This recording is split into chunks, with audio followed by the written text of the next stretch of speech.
राज्य सरकारने जाहीर केलेल्या कर्जमाफीच्या निकषांमध्ये 90% शेतकरी बसत नसल्यानं ही कर्जमाफी फसवी असल्याचा आरोप काँग्रेसच्या वतीनं करण्यात आलाय। तसेच धाराशिव जिल्ह्यातून जाणाऱ्या गरज नसलेल्या शक्तीपीठ महामार्गाचा प्रस्ताव रद्द करावा आणि सरसकट कर्जमाफी जाहीर करावी या मागण्यांसाठी काँग्रेस पक्षाच्या वतीनं धाराशिव जिल्हाधिकारी कार्यालयासमोर आंदोलन करण्यात आले। शेतकऱ्यांच्या पाठीशी काँग्रेस खंबीरपणे उभी असून प्रसंगी जेलमध्ये जाण्याची वेळ आली तरी मागे हटणार नाही असा इशाराही काँग्रेसच्या वतीनं देण्यात आला।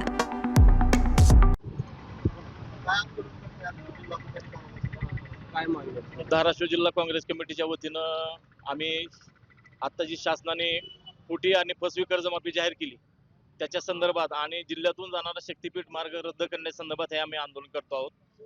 खोटी कर्जमाफी याच्यासाठी की जी 2 लाख रुपये सरकारनं परवा नुकतीच कर्जमाफी जाहीर केली त्याच्यामध्ये 90% शेतकरी त्या निकषात बसत नाहीत।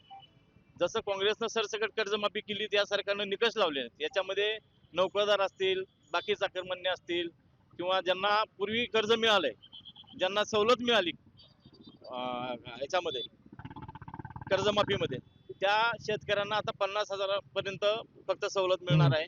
प्रत्यक्षात त्यांनी 2 लाखाची मदत कर्जमाफी जाहीर केली पण ती मिळताना दिसत नाही आणि मला वाटतं की पूर्णतः फसवेगिरी आहे सरकारची आणि शेतकऱ्याच्या तोंडाला पानं पुसण्याचं काम सरकारनं केलेलं आहे। या जिल्ह्यामध्ये अतिवृष्टी झाली त्याची मदत अजून मिळालेली नाही, पीक विम्याचा प्रश्न अजून मिटलेला नाही आणि त्यात ही अजून खोटी कर्जमाफी। म्हणून आम्ही आमचं स्पष्ट म्हणणं काँग्रेस पक्षाच्या वतीने की सरसकट जसं आम्ही 72,000 कोटीची काँग्रेसने कर्जमाफी जाहीर केली तशी या सरकारने सरसकट कर्जमाफी जाहीर करून 2 लाखापेक्षा जास्त मदत त्या शेतकऱ्यांना व्हावी एवढी आमची विनंती आहे। दुसरा शक्तीपीठ मार्गाचा विषय, राज्यातील 12 जिल्हे आणि धाराशिव जिल्ह्यातील 18 गावातून हा शक्तीपीठ मार्ग जातो। या शक्तीपीठ मार्गाच्या नावाखाली अतिशय कष्टानं सांभाळलेल्या शेतकऱ्याच्या जमिनी असतील, महत्वाची शेती असेल, ते आता त्या रस्त्यामध्ये जाणार आहे। अतिशय तुटपुंजा मावळीचा शेतकऱ्यांना देव करून हे सरकार त्या जमिनी ताब्यात घेत आहे। या जमिनीत अदानी अंबानी सारखी लोक जगवण्यासाठी, गुत्तेदार जगवण्यासाठी, अदानीचा कोळसा वाहण्यासाठी हा मार्ग त्या ठिकाणी केला जातो आहे, हे आमचं काँग्रेस पक्षाच्या वतीने स्पष्ट मत आहे। दुसरा विषय, हा मार्ग 20 ते 25 फूट उचलून आहे ज्याच्यामुळे भविष्यात शेतकऱ्याच्या पोराला त्या रोडला टपरी सुद्धा पानाची टाकता येणार नाही।